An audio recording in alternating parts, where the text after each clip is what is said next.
In Norse mythology, Yggdrasil is the name of a giant ash tree that connects all of the 9 realms in the universe. It's also known as the World Tree, and it is said to have been created by the gods at the beginning of time to serve as the foundation of the cosmos. Now, this concept of a world tree connecting different realms is pretty common in mythology around the world. So where did the Norsemen come up with this idea? Well, they probably didn't come up with it.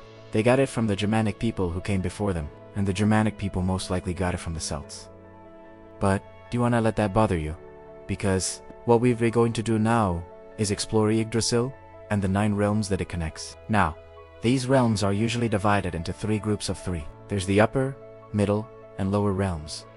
But there's also another way of dividing them. You can divide them into the land of the living, the land of the dead, and the land in between. And so with that, let's get started with the first realm, Asgard. Asgard is the home of the Aesir gods, and it lies in the uppermost branch of Yggdrasil, the topmost of the 9 realms, connected by the roots of Asgard is said to be a place of great beauty and abundance. It is here where the gods hold their great feasts, and where they make their plans for the future. In Norse mythology, Asgard is often described as being protected by a wall made of gold that is so tall and wide that it is impossible to see over or around it. And within the walls of Asgard are many wondrous places. There's Valhalla, where the bravest of warriors are taken after they die to live with Odin in his great hall. And there's Folkvang, where the goddess Freya rules over her own domain and chooses which warriors will go to her hall after they die. And then there's the Hall of Aegir, where the gods go to party and drink and make merry. And that's just a few of the places in Asgard. There are many other halls and places that the gods call home,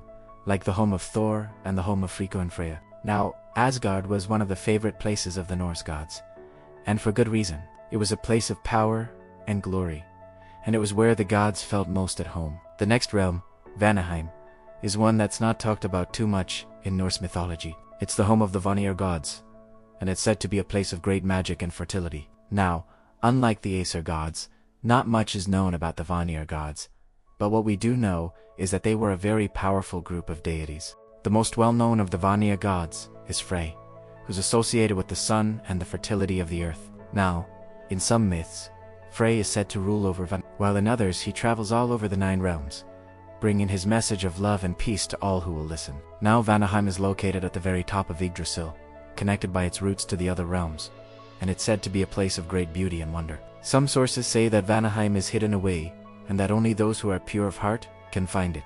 And others say that it's right there in plain sight, but that most people are too blind to see it. Now, regardless of where exactly it's located, one thing is for sure, Vanaheim is a place that's full of magic and mystery. It's a place where the veil between the worlds is at its thinnest, and it's a place where the gods and mortals can come together to learn from each other.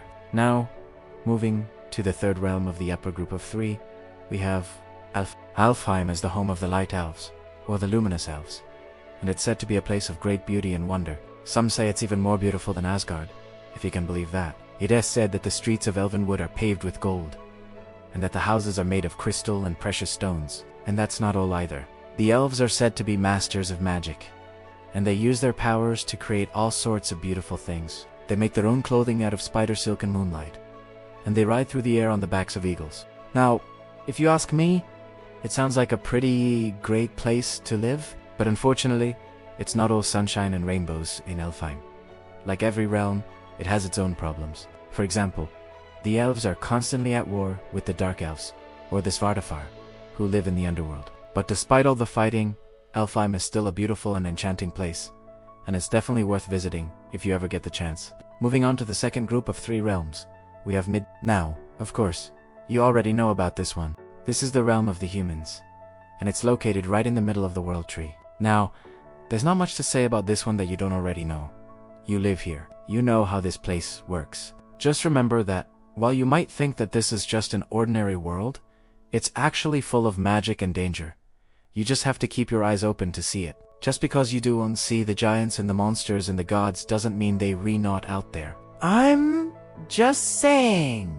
Next, we have Niflheim, which is one of the most terrifying realms in Norse mythology. Niflheim is the land of mist and darkness, and it's said to be the home of all sorts of evil creatures. It's ruled over by the goddess Hel, and it's where the souls of those who have died an unnatural death go. Now, if you ask me, that's pretty messed up. It's bad enough to have lost your life, but then to have your soul trapped in a place of darkness and evil forever, that's just cruel. But that's just how things are in Nib. Now, the realm itself is said to be a very dangerous place, and only the bravest of souls dare to enter it. Those who do enter Nibelheim say that it's a place of endless night, where the only light comes from the fires that the demons use to torture their victims. It's a place of ice and fire, of darkness and light, and it's a place where the laws of this world simply don't apply. If you're in Nibelheim, you can expect the unexpected. Next, we have Jotunheim, which is the realm of the giants.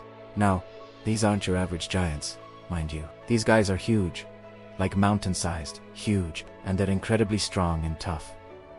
Even the gods are afraid of them. Now, Jotunheim is a harsh and unforgiving place, and it's ruled over by the goddess Gienah. It's a place of ice and snow, and the only way to survive there is to be strong and resilient. That's why the giants of Jotunheim are such formidable opponents. They're used to the harsh conditions of their homeland, and they've had to fight tooth and nail for everything they've ever gotten. Now, despite all this, it's not all bad news for the giants. They have a strong sense of community, and they're willing to help each other out no matter what. That's why Jotunheim is one of the 9 realms that's still standing today, because the giants refused to give up. They fought back against the gods, and they held their own. Finally, we have the realm of Now, you've probably never heard of this one before, but it's actually one of the most important realms in Norse mythology. Muspelheim is the land of fire, and it's said to be the home of the fire giants. Now, these fire giants are not to be confused with the regular giants. They're actually a different breed altogether. They're born of the flames of Muskrat, and they're completely immune to fire and heat. Now, Muspelheim is a very dangerous place to live, but it's also a place of great power. It's said that the fire giants are incredibly strong, and they have a deep understanding of magic.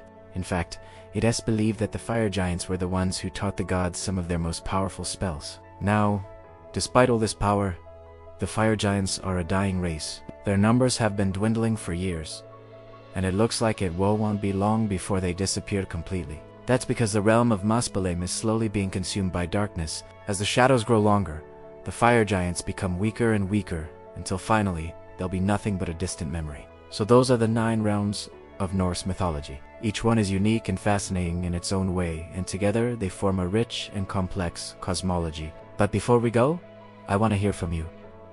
Which realm is your favorite and why? Let me know in the comments below. Also, if you want to support us, please hit that subscribe button. Until next time, stay safe and stay curious.